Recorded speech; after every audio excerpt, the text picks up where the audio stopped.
첫날인데요. 오늘은 에베소서 4장 25절에서 32절까지의 말씀을 우리 함께 교독하겠습니다. 제가 먼저 25절을 읽겠습니다. 그런즉 거짓을 버리고 각각 그 이웃과 더불어 참된 것을 말하라. 이는 우리가 서로 지체가 됨이라. 분을 내어도 죄를 짓지 말며 해가 지도록 분을 품지 말고 마귀에게 틈을 주지 말라. 도둑질하는 자는 다시 도둑질하지 말고 돌이켜 가난한 자에게 구제할 수 있도록 자기 손으로 수고하여 선한 일을 하라. 무릇 더러운 말은 너희 입 밖에도 내지 말고 오직 덕을 세우는 데 소용되는 대로 선한 말을 하여 듣는 자들에게 은혜를 끼치게 하라. 하나님의 성령을 근심하게 하지 말라. 그 안에서 너희가 구원의 날까지 인치심을 받았느니라. 너희는 모든 악독과 노함과 분냄과 떠드는 것과 비방하는 것을 모든 악의와 함께 버리고 서로 친절하게 하며 불쌍히 여기며 서로 용서하기를 하나님이 그리스도 안에서 너희를 용서하심과 같이 하라. 아멘. 잠깐 기도하겠습니다. 사랑과 은혜가 충만하신 하나님 아버지, 오늘 이곳 가운데 함께하여 주시고 주의 말씀 가운데 함께하여 주셔서 우리가 성령이 아니고서는 도무지 깨닫지 못하는 이 주님의 말씀을 깨닫는 은혜 있기를 소망합니다. 무엇보다 이곳에 모인 한 사람 한 사람 주님께서 은혜 더하여 주셔서 정말 하나님의 부르심을 더욱더 깊이 생각하고 그 부르심에 합당한 삶 살아낼 수 있도록 성령님 역사하여 주시고 은혜 더하여 주시옵소서. 주의 성령을 기대합니다. 하나님 아버지 우리와 함께하여 주시옵소서. 감사합니다. 예수님의 이름으로 기도하였습니다. 아멘. 우리가 에베소서 말씀을 새해 들어서 함께 묵상하고 있는데 제가 좀 특별 새벽기도 맞아서 다른 본문을 해볼까 하다가 에베소서만큼 우리 공동체 가운데 좋은 말씀이 없겠다라는 생각이 들었어요. 왜냐하면 이제 마침 에베소서 말씀이 무엇을 얘기하냐면 구원받았어요. 구원받았는데 그러면 이제 우리가 어떻게 살아야 하는가에 대해서 가장 정확하게 바울이 이야기해주고 있는 성경이 바로 이 에베소서이기 때문입니다. 그래서 이 에베소서 말씀을 보면 바울이 무엇을 얘기하냐면 가장 기본적이고 원천적인 것부터 이야기를 합니다. 원래 우리가 누구였는지, 원래 우리가 무엇이었죠? 우리는 하나님과 원수된 자들이었습니다. 죄인이었죠. 그렇죠? 그런데 누가 우리를 구원하셨습니까? 예수 그리스도의 은혜가 우리를 구원했습니다. 우리는 그리스도 안에서 선택받았어요. 그리고 구속받았습니다. 그리고 예수님께서는 모든 막힌 담들을 십자가로 말미암아 헐어주셨습니다. 그래서 바울이 뭐라고 얘기하냐면 유대인과 이방인의 담을 허무신 십자가로 말미암아 이 교회는 이미 하나가 됐다라고 이야기해요. 그러니까 사람이 하나가 되기 위해서 무언가를 노력해서 화합하고 연합하는 공동체가 아니라 기본적으로 그리스도의 몸된 공동체는 십자가로 말미암아 탄생한 공동체이기 때문에 이미 우리가 하나다. 분리될 수 없다라는 거예요. 그렇다면 이렇게 부르심을 받은 사람들은 어떻게 살아가야 하는가? 어떻게 살아가야 할까요, 여러분? 이미 하나니까 깨뜨리면 안 되는 거예요. 그렇죠? 그것을 바로 에베소서 4장이 이야기합니다. 그럼 여러분 무엇이 이 예수 그리스도의 십자가로 이루신 공동체를 깰까요? 그렇죠. 마귀, 사탄. 또 이게 오늘 27절에 보니까 마귀에게 틈을 주지 말라라고 기록되어져 있고 또 어떤 거죠? 우리의 죄됨입니다. 이으신 우리를 하나 되게 하신 그 그리스도의 공동체를 깨는 것은 마귀, 사탄 그리고 우리의 죄됨. 그래서 오늘 바울은 교회의 핵심 과제에 대해서 이야기하는 거예요. 하나됨과 성숙에 대해서 이야기합니다. 근데 여기서 중요한 거는요, 하나 되는 것이 목표가 아니에요. 교회는 하나 되기 위해 애쓰는 공동체가 아니라 이미 하나가 되었기 때문에 그 하나됨을 인식하고 혹시나 나의 인간됨, 나의 죄됨으로 인해 그 하나됨을 깨뜨리지 않도록 살아가야 하는 공동체를 바울이 이야기하고 있는 것이죠. 오늘 우리가 읽은 25절에서 32절의 말씀은 바로 이 하나됨이 어떤 추상적인 목적이 아니라 우리의 말과 우리의 감정 그리고 일상의 태도 가운데 어떻게 드러나야 하는지를 보여주는 매우 현실적인 본문이라고 할 수 있습니다.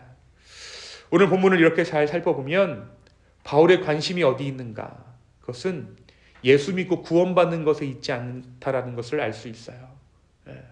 우리의 신앙의 목적이 예수를 믿고 구원받는 것. 소위 말하면 무엇입니까? 예수 믿고 천당 가는 것에 있지 않다라는 것이죠.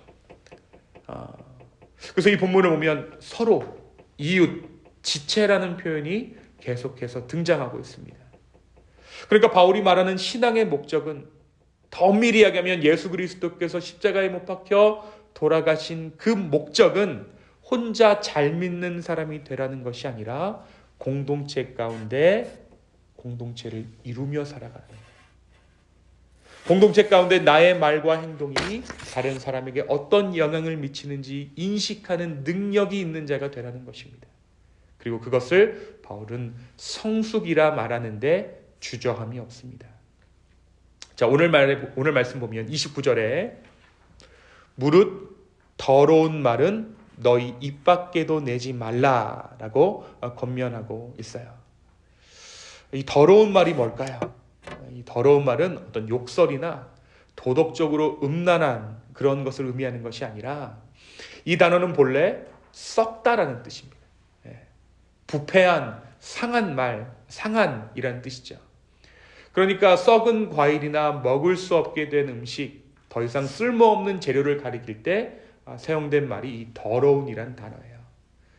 그러니까 이 바울이 문제 삼고 있는 것이 무엇이냐면 욕설을 하는가 또는 음담패설을 하는가 이것이 중요한 것이 아니라 어떤 한 사람의 말이 공동체를 살리는가 아니면 썩어지게 만드는가에 관심이 있다는 것이죠.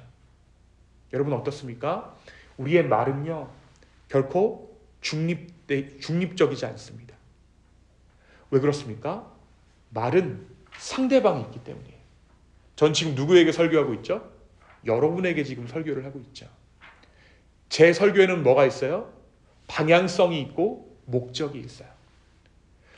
제 설교뿐만이 아니죠. 모든 사람의 말은 그래서 방향성이 있고 목적이 있는 거예요. 말은 결코 중립적이지 않습니다. 우리의 말은 항상 누군가를 세울 수도 있고 누군가를 상하게 할 수도 있어요. 그래서 오늘 말씀 가운데 바울은 말의 기준을 분명히 제시하죠. 덕을 세우는데 소용되는 대로 선한 말을 하여 듣는 자들에게 무엇을 끼치게 하라? 은혜를 끼치게 하라. 우리 29절의 말씀입니다. 우리 함께 읽을까요? 무릇 더러운 말은 너희 입 밖에도 내지 말고 오직 덕을 세우는데 소용되는 대로 선한 말을 하여 듣는 자들에게 은혜를 끼치게 하라. 여러분 한때 한국에서 이런 거 유행한 적 있어요. 파 키우고 양파 키우면서 그 파하고 양파에다 대고 막 칭찬을 해주는 거야. 그럼 어떻게 자라요 양파가? 막 무성하게 자라고 거기다 욕을 하면 어떻게 되죠? 막 모양도 삐뚤삐뚤 나고 잘 자라지도 않아요. 여러분 선한 말을 할 대상이 어디 양파와 파뿐이겠습니까? 우리 서로에게 우리 공동체 가운데 썩어진 말이 아니라 그죠? 서로를 세워가는 말로 이 공동체가 세워질 수 있다라고 바울은 이야기하는 거예요. 더 나아가서 바울이 무엇이라고 이야기합니까? 분을 내어도 죄를 짓지 말라. 분을 내어도라고 기록되어져 있죠. 뭐예요 그럼? 분노를 부정하지 않아요. 화를 낼 수 있다라는 거예요. 분노할 수 있다라는 것입니다. 단 뭐 하지 말라고요? 죄를 짓지 말라.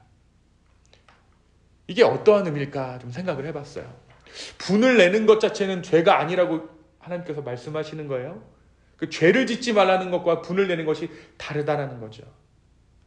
그러니까 내 안에서 분을 내는 것까지는 괜찮은 거야. 그런데 이 분노가 어떻게 되면 죄라고요? 밖으로 새나가면 상대방에게 내 분이 전달되면 그것은 죄라는 것입니다. 시간까지도 정해주고 있어요. 뭐라고 이야기하냐면 해가 지도록 분을 품을 때 그 감정은 나의 마음을 넘어 공동체 안에서 마귀가 역사할 공간을 허용하게 된다는 거예요. 26절에 보니까 분을 내어도 죄를 짓지 말며 해가 지도록 분을 품지 말고 누구에게 틈을 주지 말라고요? 마귀에게 틈을 주지 말라고. 마귀가 가장 좋아하는 틈이 뭘까요? 분을 내는 거예요. 분을 내는 거예요. 여러분, 왜 분이 날까요? 성경에 보면 얼굴이 안색이 변하는 경우들이 많이 있죠. 그렇죠? 왜 분을 냈을까요? 가인과 아벨의 제사 가운데 가인이 안색이 변했어요. 분을 품었다라고 이야기합니다. 왜 분을 품게 될까요? 내가 옳기 때문에 분을 품는 거예요.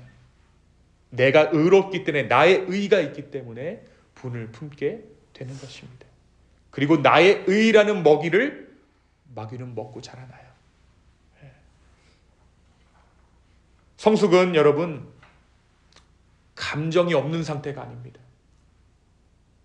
우리가 흔히 성숙이라는 것을 약간 목석이 되는 것이라고 생각할 때가 있어요. 모든 것을 초탈하고 모든 것을 해탈하는 상태.